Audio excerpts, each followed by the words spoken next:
The Golden Rule, the official sponsor of the Eagle Nation Coaches Show, is located at 606 South Church Street in Georgetown, Texas. Eats, drinks, unmatched atmosphere.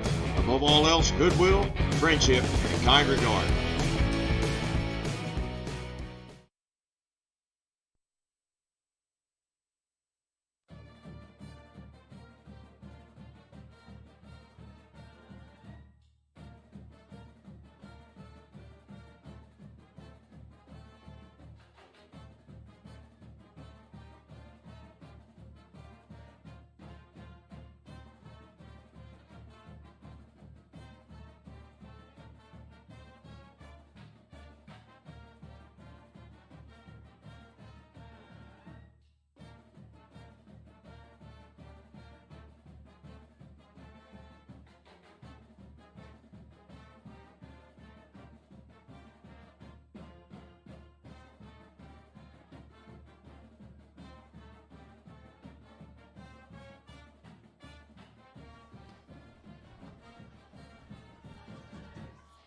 Good evening, everybody. Welcome to the Golden Rule and the Eagle Nation Coaches Show.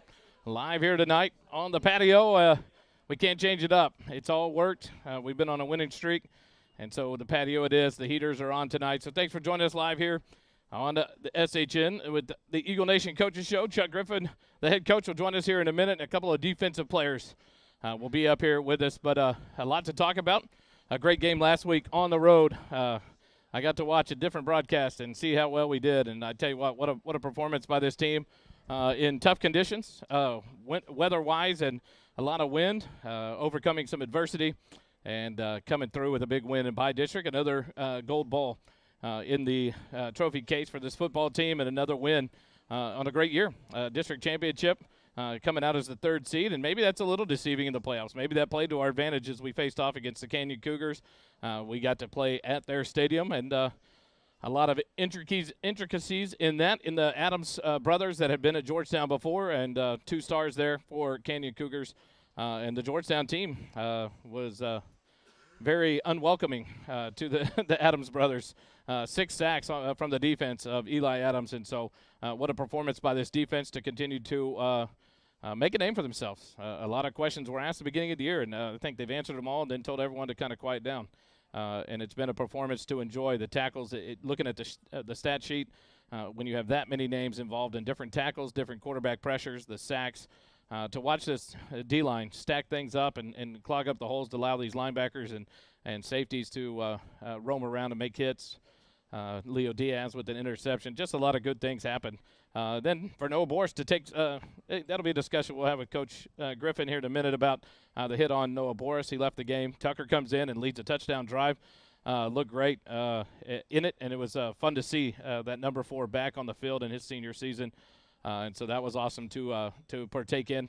Then Noah came back in, and this team, man, the third quarter was fun. As fun of a scoreless quarter as you could have in football, going back and listening to the Cougar Nation, Cougar Network broadcast, and even their broadcasters were befuddled, talking about, the way Andrew Petter just they couldn't stop him, but then talking about how they could not get the ball back. This offense not putting points on the board, but keeping the ball out of their hands with the wind. They took their shot, and then Georgetown gets it back in the fourth quarter.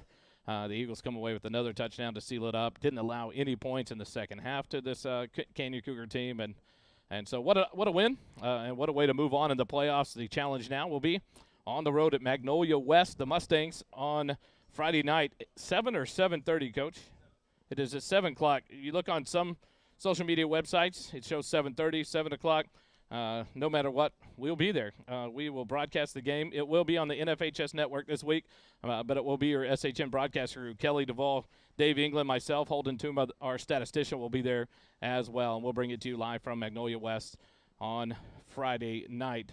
This team continues to perform. It's been fun to watch, and I believe it's a 7-game winning streak now at this point, maybe 8. I can't remember. It's 7 or 8 at this point, and the turn that they made after that College Station or A&M Consolidated loss, where a time that this team could have quit, and this defense, they took it and ran with it, and they've done a great job. And then Noah Boris stepping in, and the job he's done at quarterback, and that he'll continue to perform this offense. Maybe a different scenario this week. Maybe not as much win.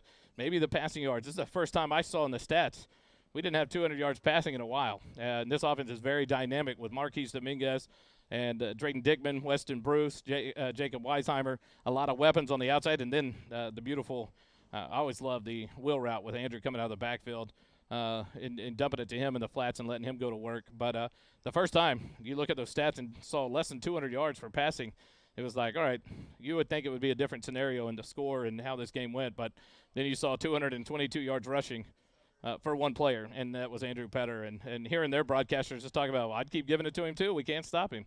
And that was the truth that night. Andrew Petter, another great game on the year to carry this offense and the load there in this wind and the conditions that they face. But it'll be another cold night in Magnolia. I think the temperatures judged to be maybe upper 40s, lower 50s.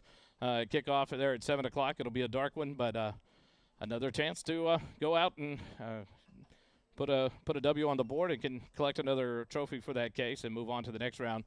And we don't want to look forward to that, but it may be a rematch even in the next round with College Station if they win. And so another opportunity for this team to just continue to solidify their reputation right now in the Central Texas area. You hear it on FLX, ATX when they talk about it on the horn every day. I listen into those segments just to hear them talk, and they keep mentioning Georgetown. It's one of the first 5A schools that they mentioned. 5A D1 is Georgetown and Noah Boris and Andrew Petter and this defense and the plays that they're making. And so it's being recognized by a lot of people here in the Central Texas area, and it's been fun to be a part of. And so we'll take a quick time out. We'll come back. Head coach Chuck Griffin will join us here on the Eagle Nation Coach Show live from the Golden Rule. We'll be right back. The Golden Rule, the official sponsor of the Eagle Nation Coaches Show, is located at 606 South Church Street in Georgetown, Texas. Eats, drinks, unmatched atmosphere. Above all else, goodwill, friendship, and kind regard.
And we're back live here at the Golden Rule, 606 South Church Street, the Eagle Nation Coaches Show, joined now by head coach Chuck Griffin. And, Coach, another trophy in that case. Yep. This team continues to answer the call, silence the critics on this defense early in the year, and man, they've made a turnabout. And what a game on Friday night.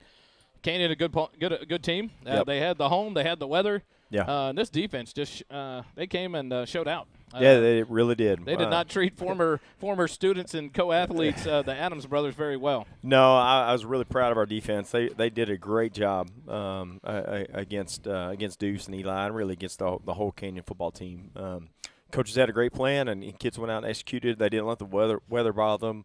You know, not everybody knows this. We had a terrible bus deal going over there. I mean, just lots of issues going on, and our kids stayed locked in and focused and went over there and took care of business. You talk about 2 weeks in a row, something like that happening. Mm-hmm. The weather deal against Cedar Park where the team gets locked in the locker room for extra hour and a half and kind of bottled up there and still come out focused and play a great game against the Cedar Park Timberwolves team. That for the first time we can say they lost in the first round of the playoffs for the first time in a long time. Yeah. And just had a challenging year for Coach Quintero. But But this team focused there, and it's like it's okay, on to the next thing, and it didn't seem to bother these kids. No, they're a really mature team. You know, it's kind of different. We only have 26 seniors, and so a really small number of seniors. I mean, 2 years ago we had 56. You know, so really small number of seniors, but they're a very mature group. We've got great leadership out of our leadership council guys, and they stay focused. You know, they're having a good time at practice. I told them, you know, that's half the battle now. I've talked to people on our coaching staff, and that's half the battle now. 12 games in, your body hurts a little bit, you're a little sore, and it can be not fun. You know, it's cold weather, you know, all those kind of things. But our guys are still having a good time. They're having a great time in practice in the locker room. Right? They enjoy being around each other, and that's really half the battle, is making sure that they're having a good time while they progress and get better. And our kids and our coaches have done a really good job with that. What does it do for your program and for all the Georgetown programs as a whole to have an athletic trainer staff and a system and a recovery and a treatment facility under Chad Hennessy and Vanessa Rideau and what they do for these players? How much does that make your job even easier to keep these players as healthy as possible this late in the year? Yeah, it's huge. You know, just having those guys, you know, getting our kids back on the field. I mean, that's really big, being able to take care of our kids. And you know, Noah had to leave the other night, and they went and evaluated him. He's good to go and pass evaluation, gets back out there and goes and plays. Or, you know, a couple of weeks before we had the flu, and, you know, before I even thought of it, they had some IVs for some guys at halftime, you know, because they were coming off of the flu. So they do a great job of taking care of us. Both of them have worked at a really high level, Division I or even in the NFL. And so bringing that to the high school level is really tremendous. I'll tell you what, we talk about the coaches and their turnaround, and baseball into June 11th, and football starts 2-a-days right at the beginning of August. Chad Hennessy didn't have a lot of days off there, man, and the job he does leading that program. I talked to Vanessa last night up at the basketball gym, and it's like, do you guys take a night off? And not many, and early mornings, and it's just fun to watch what they do to support these student athletes and the student trainers that are under them, learning and being educated in this field, and what they do, a dedication to be there at these games and travel and to help these students. For sure. Our student trainers, I mean, they're there an hour before our guys, and they're usually there about an hour after they leave. So they put the hours in for sure. It is fun to watch that. Talking about that hit of Noah, the next day I got a text message with a video clip of it. Before we even talk about the hit, is there targeting in high school football? Yeah, there is targeting. They can call targeting, and I think, I mean, to be honest, that should have been a targeting call. But it happens fast. I don't know, man. I don't want to talk about the officials, but I mean, because really, I think they did a pretty good job throughout the whole game. But that was a big targeting call that should have been called, and you know, we just want to check Noah out, make sure he's okay. We want to do a good job of being thorough with that and make sure he was good to go back out on the field. Let's turn to Tucker Griffin. Your son that started out the season as the senior quarterback, gets hurt, breaks the collarbone. He was recognized this week about those players off the field and the impact that he's had in this program off the field. But then to get to see him go in Friday night for that series, lead a touchdown drive, probably the best pass. We talked about that in the Booster Club meeting Monday night, the furthest pass of the night with that win and everything, but a beautiful pass when he hasn't been on the field in several weeks. Talk about that and the impact that Tucker continues to have. You know, he's just a really good leader. He's one of the hardest workers we have on our team, and does a great job leading and having a good time and holding other people accountable and holding himself accountable. And you know, so it was good to see him get out there and go play. You know, he's still an acceptable risk clearance. You know, we went actually in on Monday, and you can kind of still see the fracture across the top, although it's healing the way it's supposed to and looking good. So we're still trying to limit him as much as we can. And, you know, good thing he didn't get tackled the other night. We didn't have to really test it out. But, you know, for him to be able to step in there and for us to not lose any momentum, that was good, you know. So he was able to get in there and you know, could have had a touchdown on that first drive. He kind of finished that first drive and probably should have had a touchdown right there too. And so, you know, I mean, he did a good job, and that's what we have expectations out of anybody that steps on the field.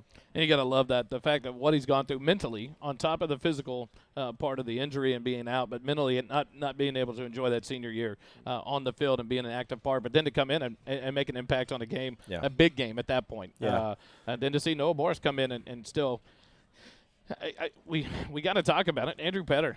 I mean, he put on a show again. I loved being able to call Georgetown games is just a blast. And when we don't get to call a Georgetown game, we throw our own little pity party, and we were disappointed.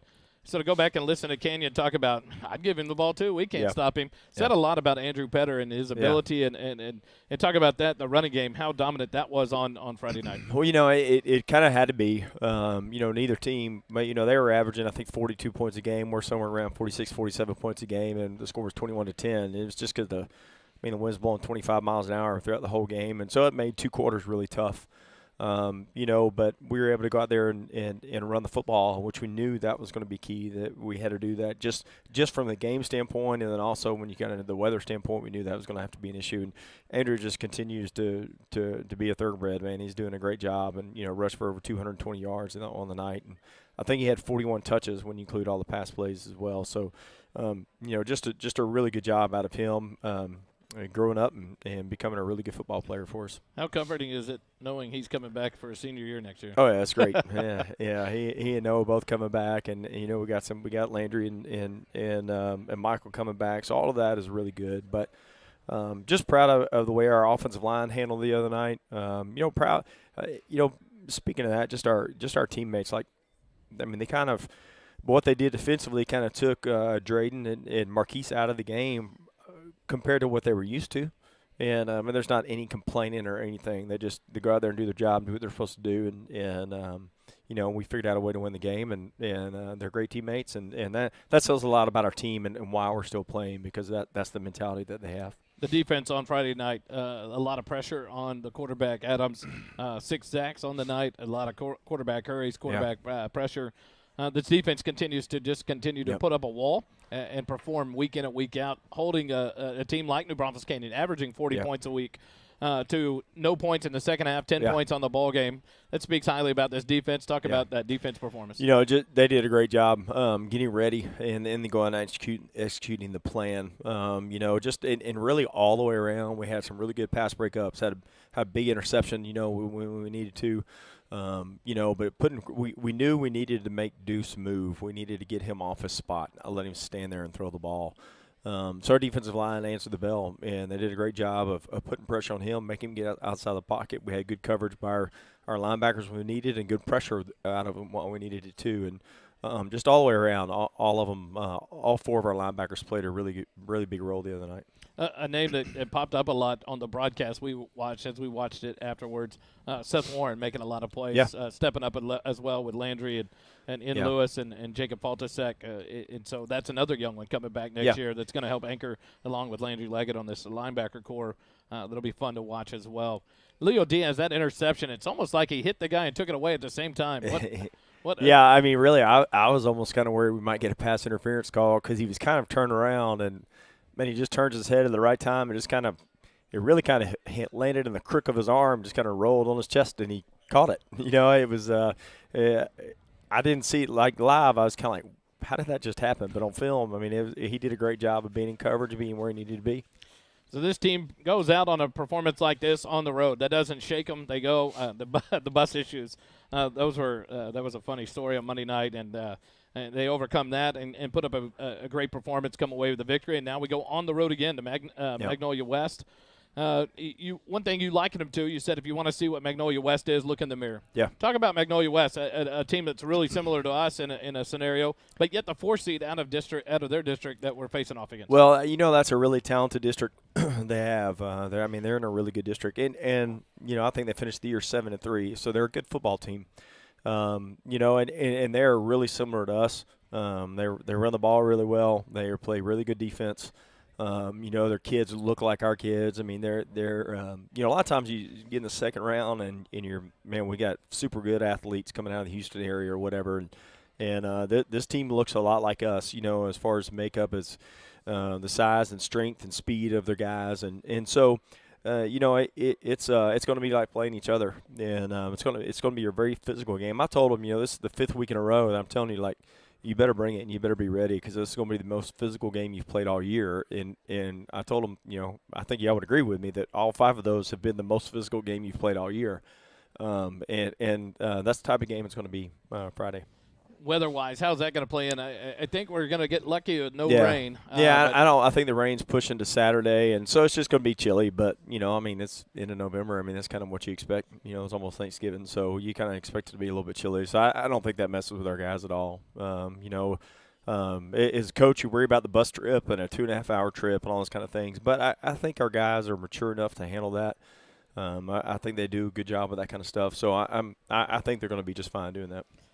This team gets ready for Magnolia West. We look at that game. We don't look past it, but I think the discussion is because of the holiday week next week.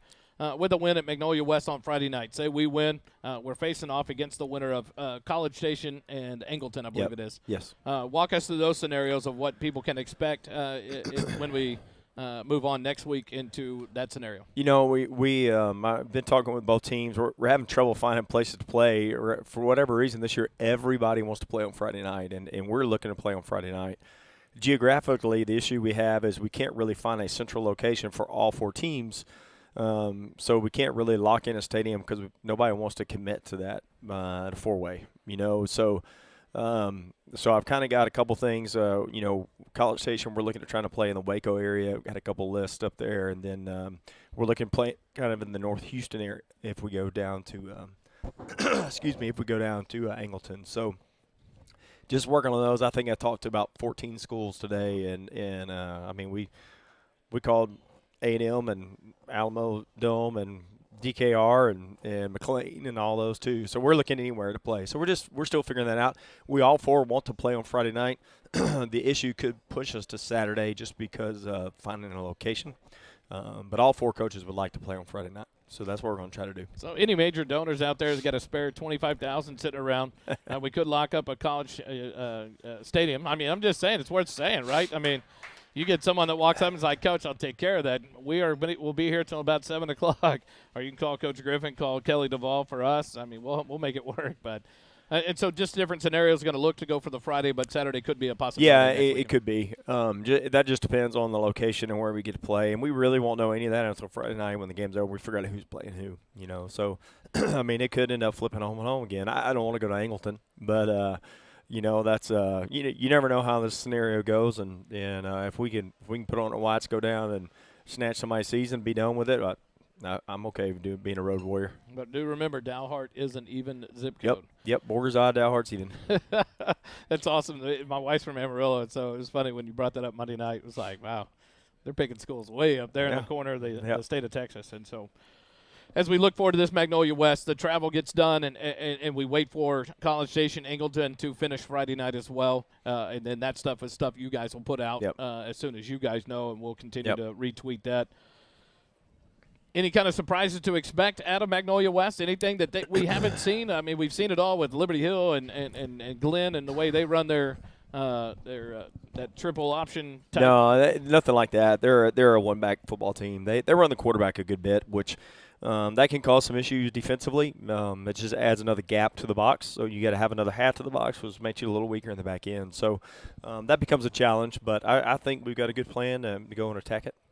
Coach Nicky joined us last week. We had a good time talking with him, and we went every which way to discuss with him to get people to know a little bit more about Coach Nicky. And, man, I tell you what, that energy, he makes me tired. It's crazy. It's got to be – but it's fun to watch what he's done with this defense this year and the buy-in that they've taken with him and then Coach Beatty. Speaking of Coach Beatty, update, how is the family and the new baby? Doing great. He is just – I don't think they're sleeping much, but they're doing good, Welcome to that experience. It happens. Yep. Well, let's take a quick time out. We've got a couple of defensive players we're going to chat with. Michael Valenta and Landry Leggett are going to come up and join us here in a minute. And so we'll bring them up here on the Eagle Nation Coaches Show next, live on SHN.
We're back here live at the Golden Rule, 606 South Church Street, the Eagle Nation Coaches Show. Joined now by number 13 on your roster, Landry Leggett joins us now. Landry, thanks for joining us tonight on a whim. Yes, sir. You show up, and guess what happens? You come up here and join us. Yes, sir. So, at least we gave you a little heads up. Tyler, last week, we kind of surprised on a whim. That was pretty fun, just to watch the hair get adjusted before he got up on stage. So, a big win last week.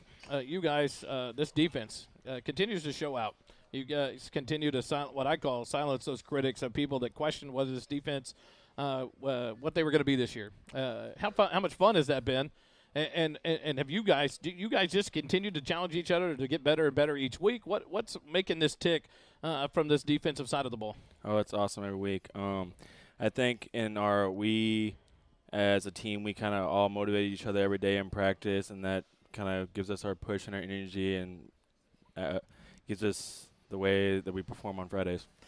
As a junior on this linebacking core, you have two seniors that are there with you, and Jacob Faltasek and in Lewis, and then you have a sophomore that's come up and started making more defensive time, especially against these run schools. We're putting one in the box with Seth Warren. You're prepping in this year from being one of the leaders and now going to be pushing into your senior year next year to be a leader. How big is that for you to have that the two seniors in Lewis, Jacob Faltasek there with you in the linebacking core this year to prep you to be the leader next year, and to be able to bring Seth Warren with you as he'll be a junior next year and to be one of the key leaders on this Eagle defense? It's definitely interesting. I've tried my best, having Jacob and Ian with me. I try my best to have my own leadership role as far as being a junior. That way, when it does come time for my senior year next year, I'll be able to lead the team the best I can. You seem to be around the ball a lot when it comes to big hits. And then last week, our Monday night at the Booster Club meeting, they talk about these big hits by Garrett Lloyd. And all of a sudden, we're like, what? We're used to 13. and how much fun is it making that big hit, being at the right place at the right time, reading out? A lot of times we talked about Kelly and I discuss it all the time when we're watching these games, reading out like this screen pass coming out of the backfield, and you read it, break through a tackle, shuck your defender, your offensive blocker, and make the big hit right away. How much fun is that for you? And what's brought that on? Game study? What's made it to where you seem to be reading that quarterback? That's awesome. I mean, the plays like those are, things backers or DBs, really anybody on the defensive side, are just plays you dream of. And, when you get that opportunity, you want to take it to the fullest. You guys on the linebacker side, you guys have week in and week out continue to show out. How much you guys give any kind of credit? And no, it's a challenge. I'll challenge you on this question. Do you guys give any credit to the defensive line for that? Of course.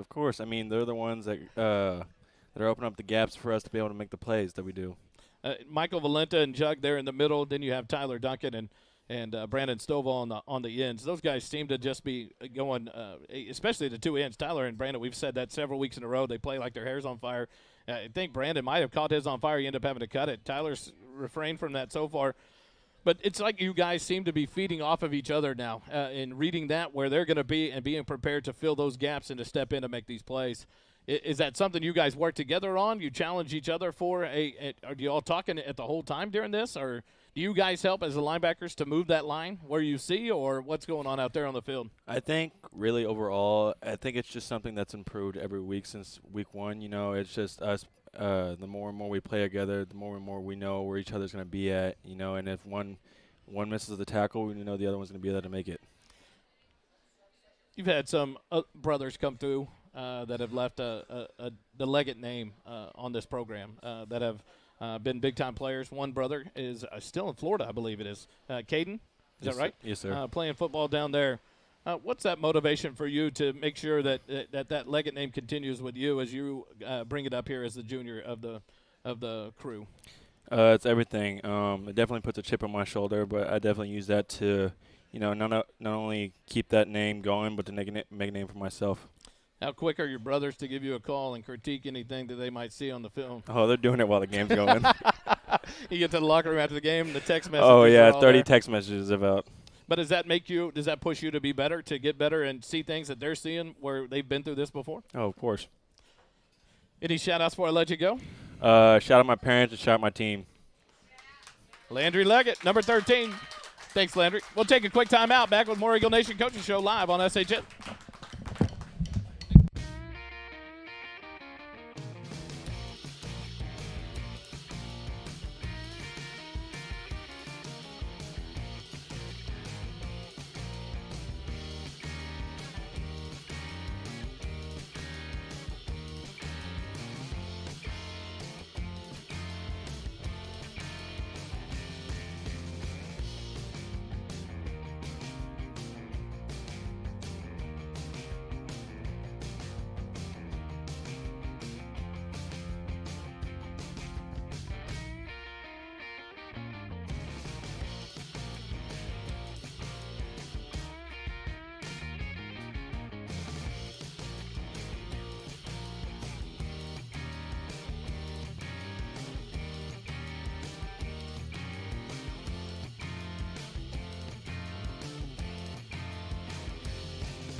Back here live on the Eagle Nation Coaches Show from the Golden Rule, 606 South Church Street. Good thing to see. We got to see Tommy again this week. He's been out some of the Wednesdays, and different crew tonight. They had a special dinner on Monday night. Man, if you guys have not done this, I will put in a nice plug here for the Golden Rule. They have I think it's called the dinner club or the supper club once a month, and they have a special menu. When we left the Booster Club meeting on Monday night, we're like, where are we going to eat? I don't know. Let's just go to the Golden Rule. Well, they're normally closed on Mondays. We rolled up. There's a ton of people, so we're like, cool, let's go eat. And they were like, do you have a reservation? We're like, no, we just sit at the bar if it's too busy. Like, no, we'll get you a table. Man, venison fillets. It was the whole menu is super. It's itemized just to that dinner, and this one was a wild game one, and it was so good. And so we went to Facebook, liked the page, and found out about this dinner club because once a month they'll put it out about 2 weeks early. You make a reservation, and it's on a Monday night, and man, it's so cool. The menu is only for that night. It's some of the best food. Caramelized onion, bacon, and pumpkin soup. Sounds crazy, but it was really good. So, but now we're back. Normal night, Wednesday night out here on the patio, and get to have one of the big men up here. Number 99, Michael Valenta, joins us live here. I tell you what, we went underclassmen tonight, so you seniors, you just take a seat tonight. We got Landry Leggett up here. We got Michael Valenta up here, one of the juniors and the anchors of this defensive line. And Michael, I tell you what, as fun as it's been for us, has it been as fun for you guys? Because we just seem to keep like kids in a candy store. We love watching you guys go to work. You and Jug down there in the middle just blowing things up, taking defenders on, and then watching the two wild men on the end play with hair on fire. How much fun are you having this year? Yeah, it's been really great, especially since Jug and Brandon and Dunk been out there. We've been able to, I guess, spread the blocking out a little bit. Last year I kind of absorbed a lot of it. Yeah, absorbed a lot of it. But, I mean, just with everything that Coach Nicky has put in, and, I mean, it's put a lot of confidence in us all. And, I mean, I think it's really been shown on the field. You are going to be that guy next year. Like I talked to Landry, that guy in the linebacking core. You're going to be that guy on the defensive line next year. You are going to be the senior. The difference for you is there's 2 years of experience there. One, taking all those and absorbing all those blocks last year, we're glad you came back. I would have understood if he's like, I'm done with this. Give me another defensive lineman. But thank you, Daniel Obina, Duncan, and Brandon have done a great job, and you guys have continued to just grow and get better and better. It's been so fun to watch. As you prepare, you've got these three guys beside you week in and week out. You four guys have stayed super healthy this year on the defensive line, which has been awesome, a key to this defense being healthy. A lot of the healthy outcomes have been very helpful. How is this readying you for next year as to be that senior leader on that defensive line and to kind of anchor this for this team again? I think it's been really great that I've had the opportunity to play at the varsity level maybe a bit sooner than other people have. And, I mean, I think that with all the experience that I've been able to get with these past 2 years, I think it'll be good because I'll be able to help out the people coming up into the varsity level. Because, I mean, playing varsity football it's very different than everything else. It's a different speed. It's a different just a look. And that's what we were talking about the last time we had the coaches show out at the football field. We were setting up and we were talking to Mr. Warren and Jimmy was talking about, and it's just crazy. We were watching that JV game and we're talking about the speed of a game, watching that on a Wednesday night, and then you turn on a Friday night and the speed of the game, it's just so different. And to have that much experience coming in will be so key and good for you and for this defensive line next year. Beginning of last year, you did not wear 99. You threw me off first. I'm like, I worked down the roster. Didn't you wear 43? Yeah, yes, sir. Okay, I thought as I go through the roster that Coach sends us and I start to make all my stuff for the year for broadcasting, I was like, Valenta's gone. Oh, my. And so then it's like, what? And then you get 99. It's like 81, 80, 99. What's with the number change? Well, whenever you're a sophomore going into I think 99 was actually available last year, but whenever you're a sophomore going in, you're kind of the last pick. And I kind of just got a couple of numbers thrown at me, and I just, we're all going on the field anyways. It doesn't really matter. does 99 have any meaning to it, or just I'm a defensive lineman, that's a big number, and I'm going to go have fun? I mean, I'm a Texans fan, and I grew up like J.J. Watt. I should have known. Yeah. I was thinking back in our era, who was the 99 for the Jets back in the day? Big guy. And so, yeah, that was way before you were even born. So, but I can respect that. J.J. Watt, one of the best defensive linemen in the sport. And yeah, Mark. Yeah, that's it. I guess to know. Yeah. Yes, you weren't around. And that, someone older than me pulled that out and was able to tell me that. So he was around it. But he was a nasty number 99 that was a very feared defender. And so you've kind of – it's been fun to watch that. You add this 99 and you see that big number on the line, but then the performance you guys continue to put on. How much are you guys challenging yourselves as a defensive line each and every week to get better? At one point, you guys could have given up. You could have been frustrated. You could have gotten into each other and started griping internally. After Liberty Hill, the second half performance, totally different. The second half of Consolidated, totally different.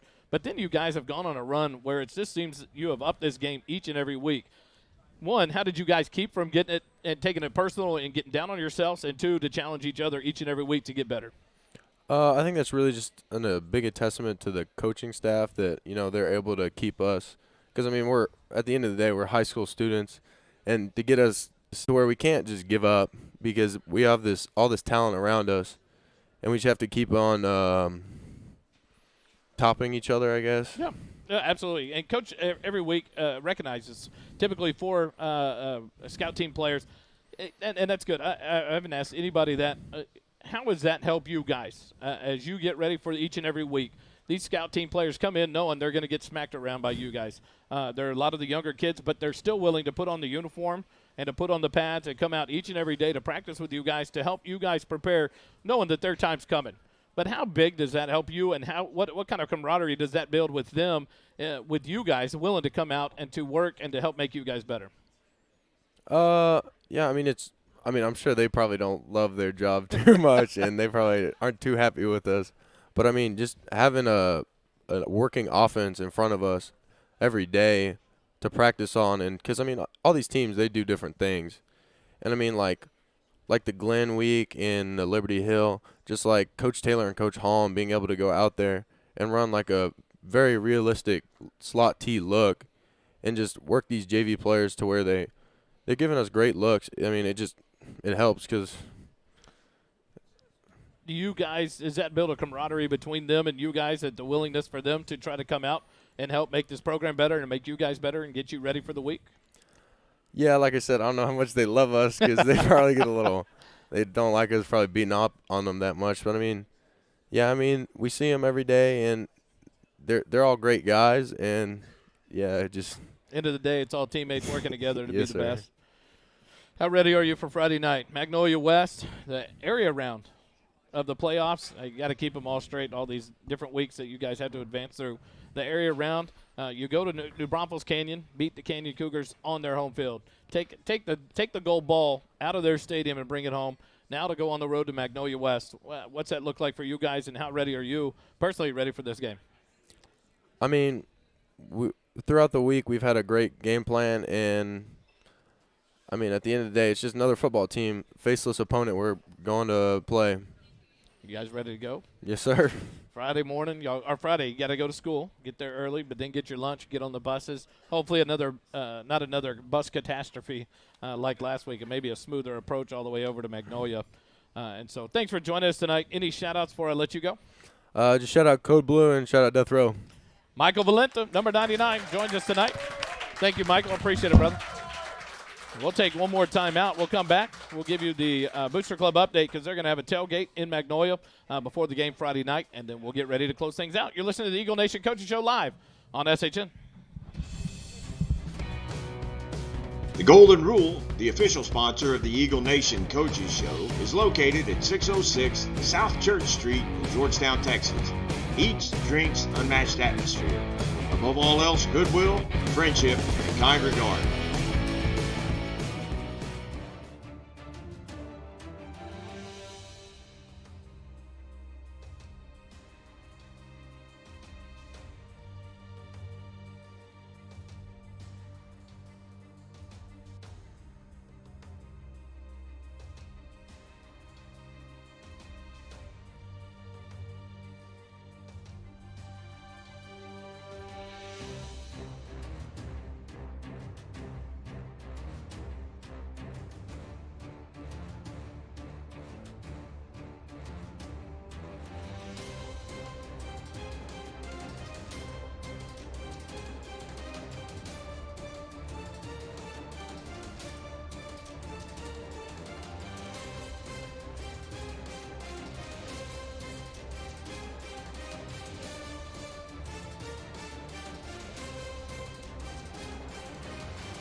We're back here live at the Eagle Nation Coaches Show, about to wrap it up, but now we have our Booster Club update. Tell you what, Booster Club was fun on Monday night, that meeting, seeing the highlights of the by-district playoff win and sending the Canyon Cougars back to their locker room and bringing that gold ball out of their stadium is always fun. We get ready now. Magnolia Friday night, a little road trip out there, about a 2.5-hour drive if you're riding on the bus, but we'll get there a little quicker, I bet you. Odds are in our car. But the tailgate continues on. What's the details there and kind of a time estimate of when people can meet up and share a meal before this ball game? Yeah, so we're going to be at Rancho Grande at about 4:30 on Friday. Right, it's about a mile from the stadium. So, is it the only one in the area? That's what I'm going to make sure so we don't send people. Well, who knows? It is in Magnolia. Yeah. It is in Magnolia. It is in Magnolia. So correct. Make sure you Google Nacho Libre. No. Rancho Grande. Rancho Grande. We sat there and talked about it, sure enough. And Nacho Libre may be there to join us at 4:30. You never know. Make it Kelly to dress up and join us. But Rancho Grande, whatever. Rancho Grande. There's a Mexican food place in Magnolia. If you stop at the nearest Quick Mart, they'll tell you where it is. It's not that big of a town. But it is bigger from when I was a kid. I had to say that. They got 2 high schools. So, yeah, whatever he said, Google that. It's in Magnolia, about a quick hop, skip, and a jump away from the stadium. That's dangerous. What did Russ said? I'm going to start texting y'all. I'm just going to ask, hey, guys, where are we going? We're lost. We're in Conroe at the Fajita Jacks. I don't know. We'll be somewhere. So, Booster Club continue to go on. Monday, win or lose, we're there Monday as well for a new update another week, or how does that work? Yes. Yeah, we'll be there Monday, 6 o'clock, doing the Booster Club deal, watching highlights. Come and join us. I tell you what, it's so informative to be there. Coach Griffin goes over the game, takes questions, talks about the game and the players, and prepares this for the next week. We had an insight into this week with Magnolia, and then a quick business meeting, and we're up and out. Things continue to progress with this Booster Club. Just continuing to do things for these kids, and each and every week, I know they had a team dinner tomorrow or tonight. Was it tonight? Tomorrow night. Then to decorate the lockers and just send these kids off with a bang as they head off to Magnolia on Friday about noon 30. 12:30 send off. Make sure you come. The buses will be backside by the locker rooms. So everyone can come there about 12:15. 12:30 is when the buses are scheduled to depart. Be there about 12 and send these kids off as they head off on the chartered buses over to Magnolia. And then hop on the road and come join us live there at Magnolia West Stadium, the home of the Mustangs. SHN will have the call of the game. It will be on the NFHS network, and so it is not a free broadcast because of the playoffs. They have claimed it, but they claimed it and gave us the rights to it. So we will have the broadcast, official broadcast. Coach or one of the Booster Clubs texted out a link to the NFHS network. To click on that, it's like $10, but I guarantee it's at least going to be fun, a fun broadcast because Kelly might show up this week, and Kelly and Dave and I will be there. Holden Toomer, our statistician, and so we're going to have a blast and be there to get to call this game. We missed last week, and that was hard sitting there broadcasting Liberty Hill and watching Cougar Network, watching the game at the same time to keep up with our boys and the progress they've made in that game. And so anything needs of the Booster Club, I know the banquet's coming up. What all can we throw out there to get people involved and help prepare for all that stuff? Man, just come to the Booster Club meetings, 6 o'clock Monday. Come there, check it out. We do have a Meet the Eagles coming up, and then the banquet coming up. Meet the Eagles. That's next year. Sorry. Lots of good things happening at this school. I tell you what, it's a great time to be a Georgetown Eagle. The basketball program started off this week. They got things going. The baseball team had a great year last year. The football team on a tear this year. I tell you, help anywhere you can give it. So that'd be great. Friday night, 4:30, 5 o'clock. Be there. I remember for a Monday night, there's have time to be kind.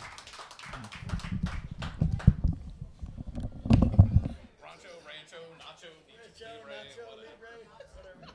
I should have had a drink.